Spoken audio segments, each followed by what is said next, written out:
se révèle encore aujourd'hui parce qu'il a donné son Fils unique. Dieu n'avait pas d'autre Fils que Jésus. C'était son unique. Et des fois, je ne sais pas si on arrive vraiment à réaliser l'importance. Dieu t'aime grand comme ça.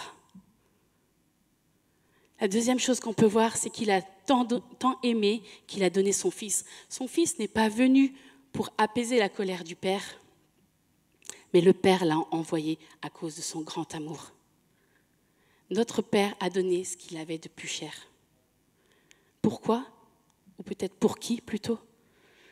Pour sauver un monde déchu, pécheur, en révolte contre lui, un peuple en révolte contre lui. Ce don de son Fils unique pour une race de pécheurs, rebelles, remplit pleinement l'expression de son amour infini. Il a donné son Fils sans péché pour un monde rempli de péchés. Dieu a donné son Fils pour que les hommes et les femmes soient sauvés. Alors bien sûr, derrière ça, il ne faut pas comprendre que tout le monde est sauvé systématiquement.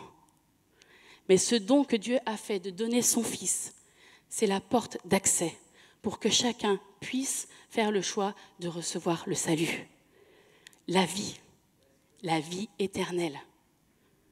La troisième chose qu'on peut dire, c'est qu'il aime le monde au lieu de le haïr. Le Père a offert son Fils, unique et bien-aimé, pour qu'il meure en faveur des pécheurs. Mais est-ce que c'était une attitude raisonnable? Est-ce que c'est quelque chose que l'on peut comprendre? Est-ce qu'on donnerait, nous, naturellement, quelque chose de bien à des hommes, des femmes qui nous font du mal? Je ne crois pas.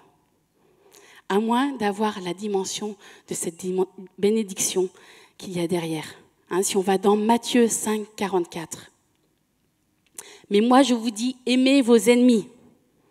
Bénissez ceux qui vous maudissent, faites du bien à ceux qui vous haïssent et priez pour ceux qui vous maltraitent et qui vous persécutent, afin que vous soyez des fils de votre Père qui est dans les cieux. » Voilà la réponse.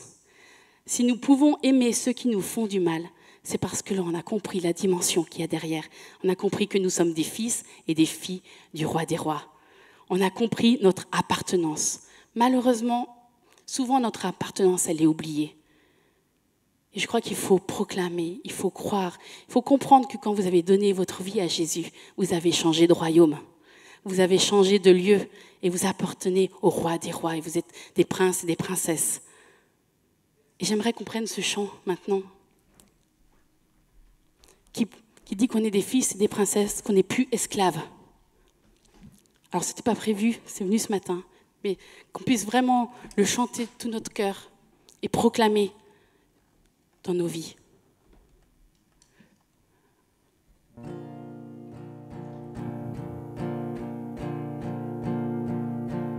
Tu m'as ébloui par tes mélodies. Tu m'entoures d'un chant d'amour, le chant de délivrance devant mes ennemis. Toutes mes craintes s'enfuient. De la peur, je suis plus esclave. Je suis enfant de Dieu. De la peur, je suis plus esclave. Je suis enfant de Dieu.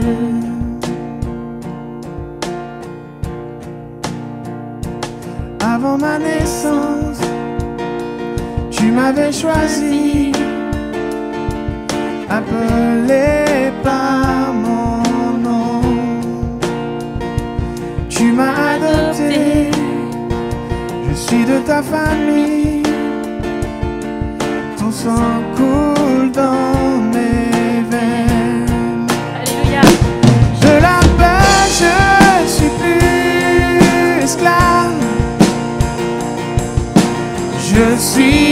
enfant de Dieu. De la peur, je suis plus esclave. Je suis enfant de Dieu. De la peur, je ne suis plus esclave. Je suis enfant de Dieu. Oh, de la peur, je ne suis plus esclave. Je suis enfant de Dieu. Je suis entouré. Je suis entouré par les bras de mon Père. Je suis entouré par des chants de délivrance. Nous sommes rendus libres de tous nos liens. Nous sommes les fils. Nous sommes les fils et les filles. Chantons notre liberté. Oh, oh, oh, oh,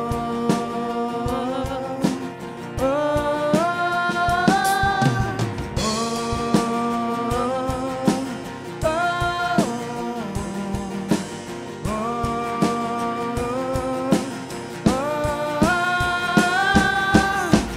Tu fends la mer et je peux la traverser. Mes peurs se noient dans ton amour.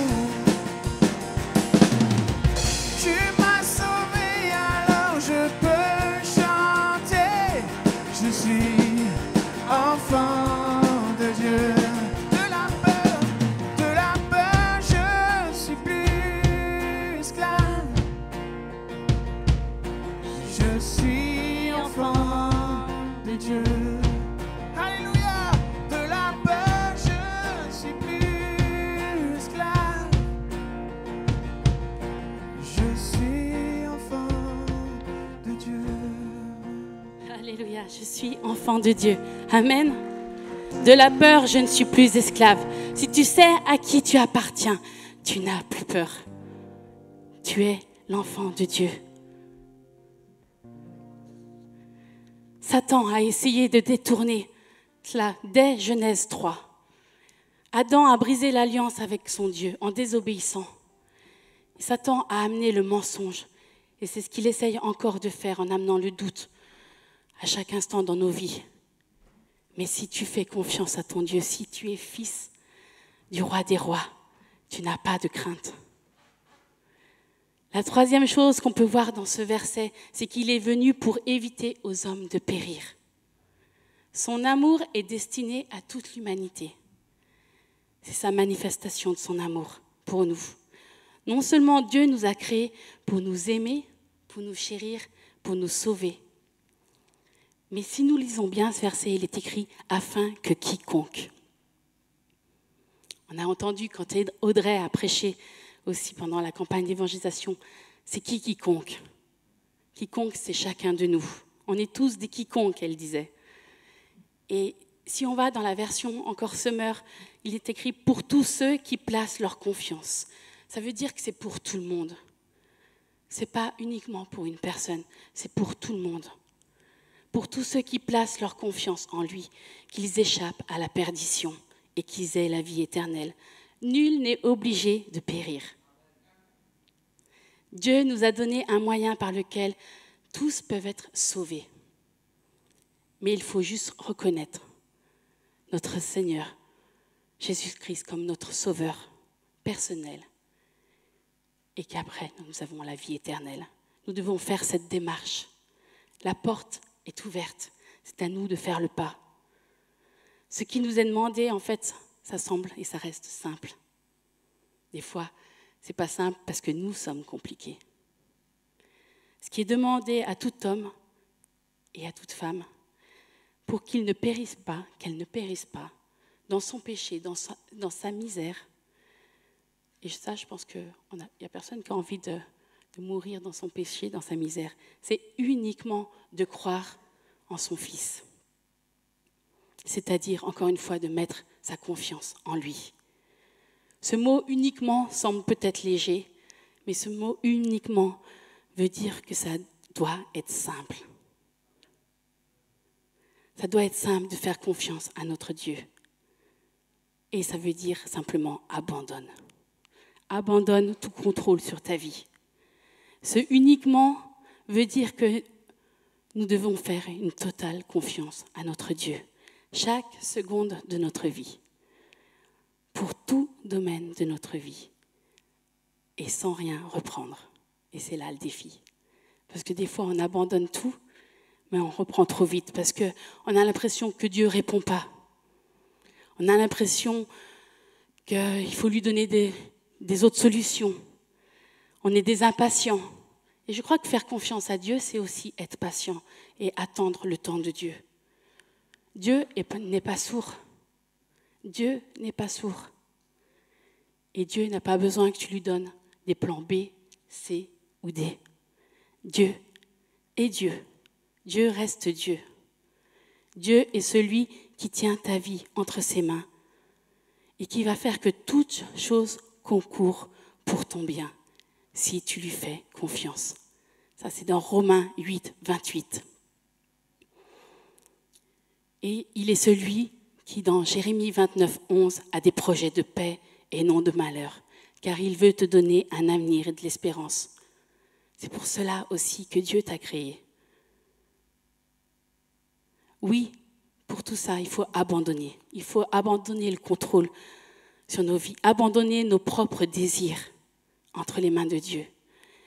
Que seule sa volonté soit accomplie. Et tu verras, si tu abandonnes tes désirs, si tu abandonnes tout ce que tu aimes entre les mains de ton Dieu, il va s'en occuper. Et il saura te donner ce que ton cœur désire. Parce qu'il saura voir que tu es dans l'obéissance, que tu l'as mis en premier.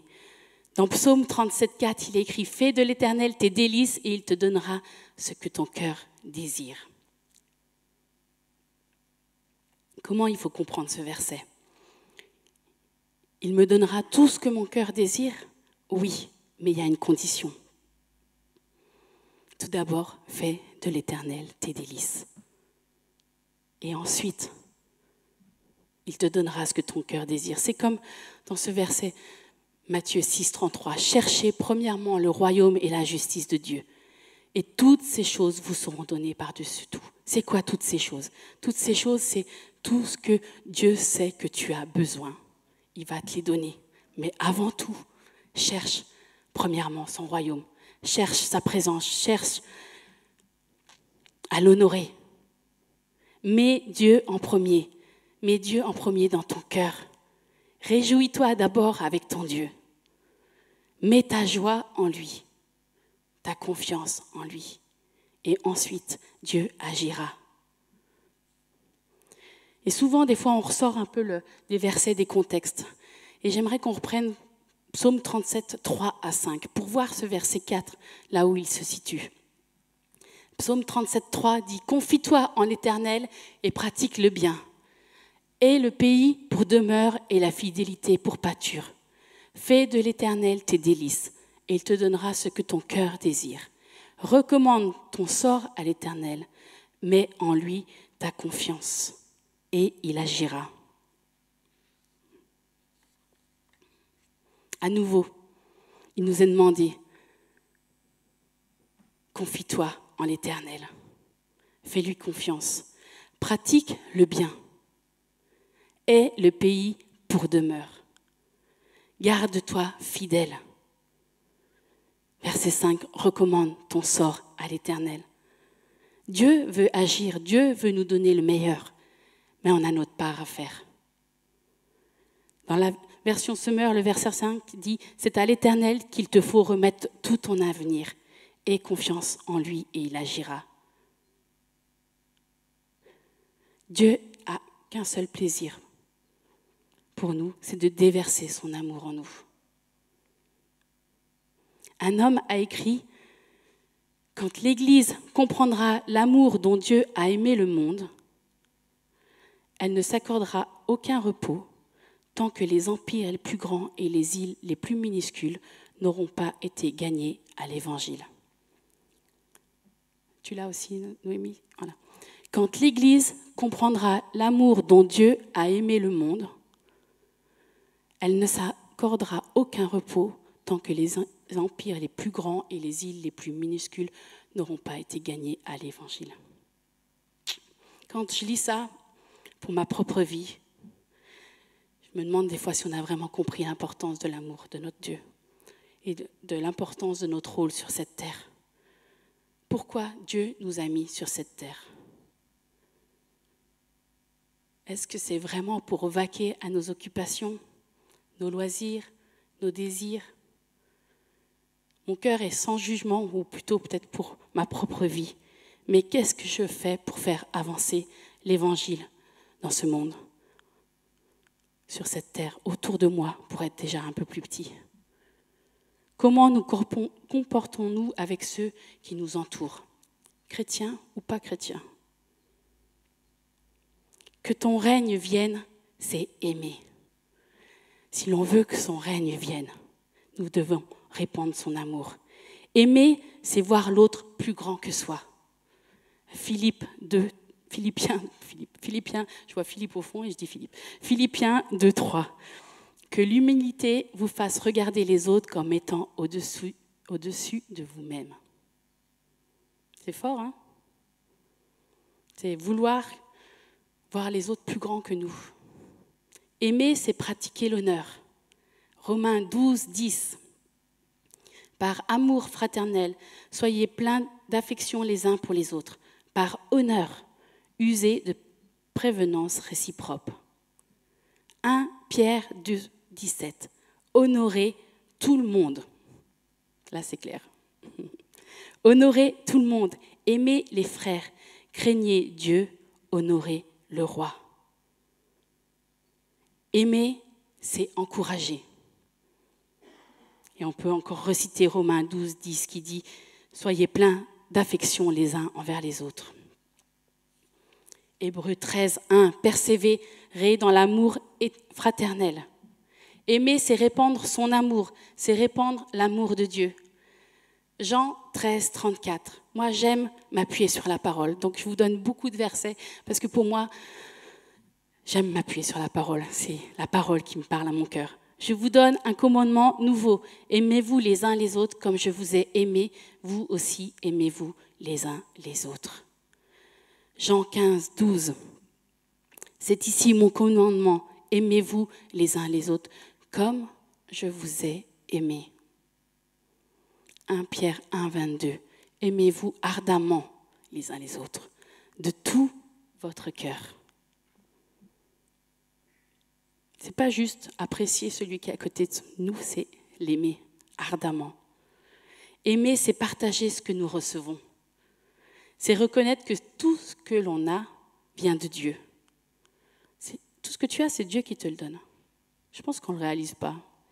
Je pense qu'il y a vraiment des dimensions qu'on ne réalise pas. Qu'est-ce qu'on lui donne en retour ? Est-ce que ce que tu donnes tend vers ce que Dieu te donne ? C'est sûr qu'on peut pas. On pourrait tout redonner. Mais est-ce que déjà, qu'est-ce qu'on donne à notre Dieu ? Est-ce qu'on donne le meilleur à notre Dieu ? Ou est-ce qu'on donne des miettes ? Est-ce que tu lui donnes l'excellence ? Ou tu lui donnes juste le à peu près ? Souvent, quand on parle de donner, on pense que c'est dans les finances. Oui, Dieu nous demande de donner aussi par les finances. Et d'ailleurs, si on fait une parenthèse, si on fait une totale confiance en Dieu, l'Évangile dit que ce n'est pas seulement la dîme qui appartient à Dieu, mais c'est la totalité de nos biens. Luc 21:4, ce verset qui dit « Car c'est de leur abondance que tous ceux-là ont mis des offrandes, mais elle a mis de son manque, tout ce qu'elle avait pour vivre. » On donne la dîme, et je sais que des fois, sans accusation, des fois on se fait piéger Et des personnes se font piéger et la dîme, elle est donnée si celle-ci, elle reste. Mais Dieu nous demande de nous donner nos prémices. Dieu nous demande de le mettre lui en premier. Et je pense que de donner, si on veut parler de la dîme, je fais juste une parenthèse, c'est les prémices, c'est en premier. Fais l'expérience avec ton Dieu. Donne-lui en premier et il va pourvoir. Et je peux vous assurer que Dieu est fidèle parce que nous le vivons nous-mêmes. Mais mets Dieu en premier, à la première place. Cherchez premièrement le royaume et la justice de Dieu. Et toutes choses vous seront données par-dessus tout. Toutes ces choses, si vous allez dans le verset précédent, c'est l'habit, c'est le manger, c'est toutes ces choses. Dieu ne va pas te laisser tomber. Mais obéis. C'est un commandement aussi que Dieu te donne. Soyons à l'écoute de Dieu. Ne regarde pas aux choses visibles. 2 Corinthiens 4, 18. Parce que nous regardons non point aux choses visibles, mais à celles qui sont invisibles. Car les choses visibles sont passagères et les invisibles sont éternelles. Puissions-nous être des personnes qui semons en abondance pour récolter en abondance. Amen. 2 Corinthiens 9, 6. Sachez-le bien, celui qui sème peu, moissonnera peu. Et celui qui sème abondamment, moissonnera abondamment.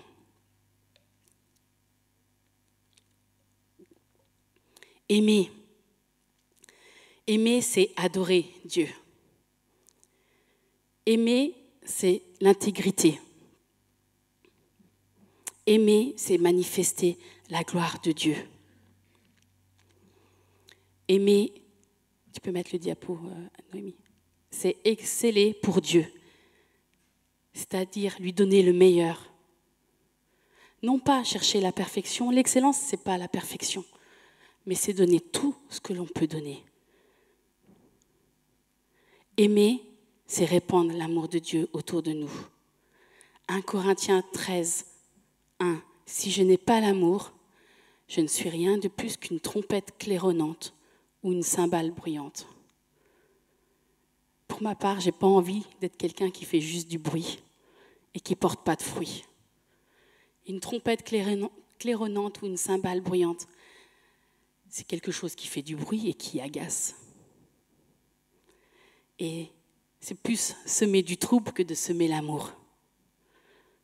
Et si je n'ai pas l'amour, je suis rien de plus qu'une trompette claironnante. Pour ma vie, je ne veux pas. 1 Corinthiens 13, 4. L'amour est patient, il est plein de bonté, l'amour. Il n'est pas envieux, il ne cherche pas à se faire valoir, il ne s'enfle pas d'orgueil, il ne fait rien d'inconvenant, il ne cherche pas son propre intérêt, il ne s'aigrit pas contre les autres, il ne trame pas le mal. L'injustice l'attriste, la vérité le réjouit. En toute occasion, il pardonne, il fait confiance, il espère, il persévère. L'amour n'aura pas de fin. Aimer, c'est adorer Dieu. C'est quoi adorer Dieu? Adorer Dieu, c'est aimer sans intérêt. On vient de le lire, il ne cherche pas à se faire valoir. Peu importe si les hommes te valorisent ou te dévalorisent, même si ce n'est pas ce que Dieu veut. Mais ce qui est important, c'est que ton Dieu soit fier de toi. Adorer, c'est dire à Dieu que nous l'aimons. En le louant, en cherchant sa face, sa présence, à chaque instant. Chercher qu'est-ce que Jésus ferait à ma place. Adorer, c'est obéir, accomplir ses commandements. 1 Jean 5, 3. Car aimer Dieu, c'est accomplir ses commandements. Ceux-ci, d'ailleurs, ne sont pas pénibles. Ceux-ci, d'ailleurs, ne sont pas pénibles. Adorer, c'est refléter l'amour de Dieu, c'est déverser l'amour que Dieu a mis en nous, qui n'est pas pour nous uniquement, c'est aussi pour nous, mais pour tous ceux qui nous entourent. C'est simple, la méchanceté vient du diable. L'amour, c'est Dieu. C'est pas compliqué. Il n'y a pas de possibilité de confusion. Le mal, c'est le diable. L'amour, c'est Dieu. Adorer, c'est élever notre Dieu, être fier de lui appartenir. Être fier d'être ses fils et ses filles du roi des rois. Adorer, c'est répandre l'amour de Dieu. Comment? En prenant soin de ton prochain. Supportez-vous les uns les autres. J'aime dire que ce mot « supporter », ce n'est pas le mot négatif qui dit « oh, il faut que je supporte celui que je n'aime pas à côté ». Mais ce mot « supporter », à la base, veut dire « portez-vous les uns les autres ». Porte celui qui est à côté de toi, qui a besoin, qui est dans le besoin. Aimer, c'est être vrai. C'est ce mot « intégrité » qu'on a dit juste avant. Ayez la vérité pour ceinture. Éphésiens 6, 14. Je ne sais pas si vous avez lu cette semaine dans sa parole pour aujourd'hui, il y avait, je ne sais plus quel jour, il y avait une phrase qui disait que Napoléon Bonaparte a dit « L'histoire est une suite de mensonges sur lesquels on est d'accord. » L'ennemi essaye de nous persuader par ses mensonges. Chaque instant, il va essayer de semer. Et malheureusement, des fois, on s'accorde avec ces mensonges. On se laisse influencer par ces mensonges. Et c'est ça, être d'accord avec l'ennemi. C'est se laisser imprégner par le doute. Mais si tu fais confiance à ton Dieu, dès que tu as un doute, demande à ton Dieu qu'est-ce qu'il pense. Il va te se révéler. C'est le Saint-Esprit qui va te convaincre. Aimer, c'est être authentique. C'est ne pas essayer de piéger l'autre. Ne pas détourner ce que l'autre te dit. C'est être vrai. Dire la vérité. Et il n'y a pas d'autre option que de dire la vérité. D'autant plus en tant que chrétien. Il n'y a pas d'autre option que de dire la vérité. Et ça, c'est important. Ne détournons pas les choses. Soyons vrais. Même si des fois ça peut faire mal. Parle avec amour, mais dis ce qui est. Rien d'autre que la vérité. Pas de mensonges dans nos vies. On doit vraiment affronter les mensonges qui sont venus comme des vérités dans notre esprit. Si on ne balaye pas ces mensonges de l'ennemi, on n'arrivera pas à recevoir l'amour véritable de notre Dieu. Ça sera beaucoup plus difficile de recevoir. Et souvent, du coup, ça nous mène à dire « mais Dieu ne m'aime pas » parce que tu as laissé rentrer le doute dans la maison. Et tu crois que ceux qui sont autour de toi ne t'aiment pas. Mais lutte contre les mensonges de l'ennemi et fais-lui confiance. C'est la seule chose. C'est simple. C'est simple. Arrêtons d'être compliqués. C'est simple. Faisons-lui confiance. Et pour cela, je pense qu'on a besoin de se revêtir des armes de Dieu. Si on peut le faire chaque jour, c'est génial. Éphésiens 6, 13. C'est pourquoi prenez toutes les armes de Dieu afin de pouvoir résister dans le mauvais jour et tenir ferme après avoir tout surmonté. 1 Jean 4, 18. Car l'amour véritable chasse toute crainte. Son véritable amour te garde dans l'assurance, te garde dans la sécurité. Aimer, c'est aussi apporter la paix. J'aime ce verset. Matthieu 5, 9. Heureux les artisans de paix, car ils seront appelés fils, filles de Dieu. Encore une fois, on est des fils, des filles de Dieu.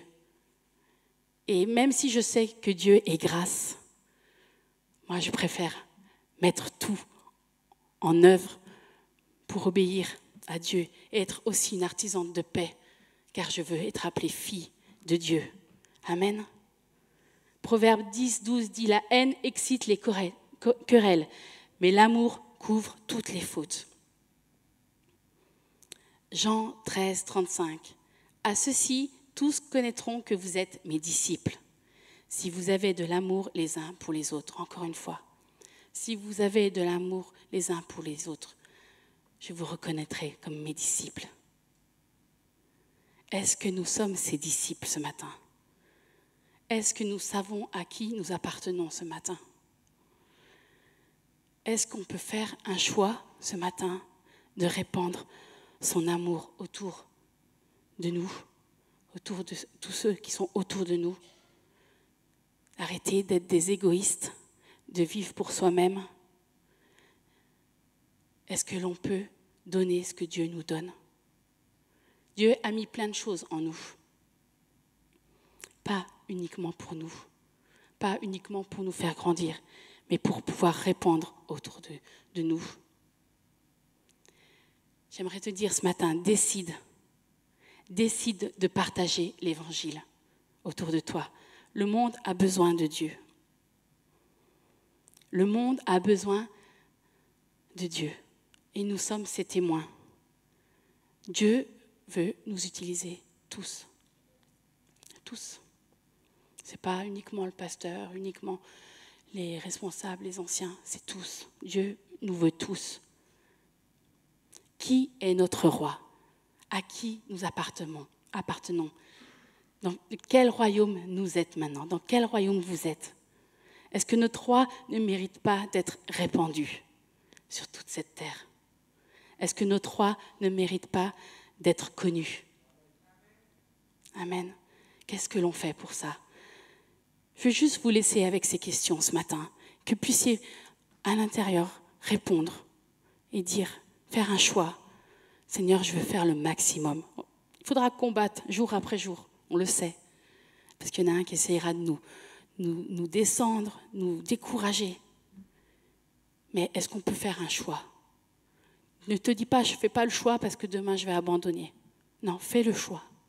Fais le choix. Puis si tu dois faire le choix chaque jour, fais le choix chaque jour de répandre l'amour de Dieu autour de toi, de parler de ton Dieu.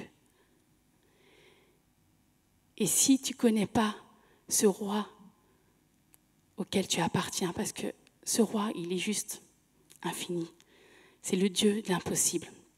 J'aimerais vous laisser juste après avec un film. Et je vais juste prier avant que vraiment on puisse comprendre cette dimension de son amour. Même si c'est qu'une portion, et qu'on puisse grandir dans cette portion d'amour que Dieu veut nous donner. Seigneur, je veux vraiment, Seigneur, te remettre nos cœurs ce matin. Seigneur, que tout cet amour que tu aimes déverser sur nous, Seigneur, qu'on ne soit pas des égoïstes, qu'on ne soit pas des personnes qui n'en faisons rien. Seigneur, on ne veut pas être cette trompette claironnante. Seigneur, on veut porter du fruit. Et Seigneur, si tu nous as mis sur cette terre, Seigneur, c'est pour qu'on puisse propager ton nom, qu'on puisse propager l'évangile, pour qu'on puisse propager, Seigneur, ce que tu es, qui tu es, ce que tu fais pour chacun, ce que tu as envie de faire pour chacun. Seigneur, je pense que tellement, souvent, tu es brimé par ce que tu peux voir sur cette terre. Te dire, mais pourquoi tu ne donnes pas ça? Et Seigneur, ce matin, on veut faire le choix de faire plus que ce que l'on fait. Seigneur, on veut faire le choix d'avancer avec toi.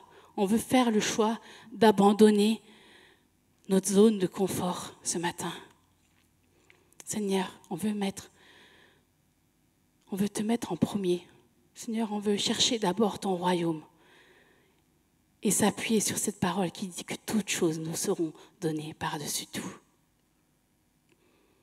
Merci Seigneur parce que tu viens agir dans nos cœurs, dans nos vies ce matin.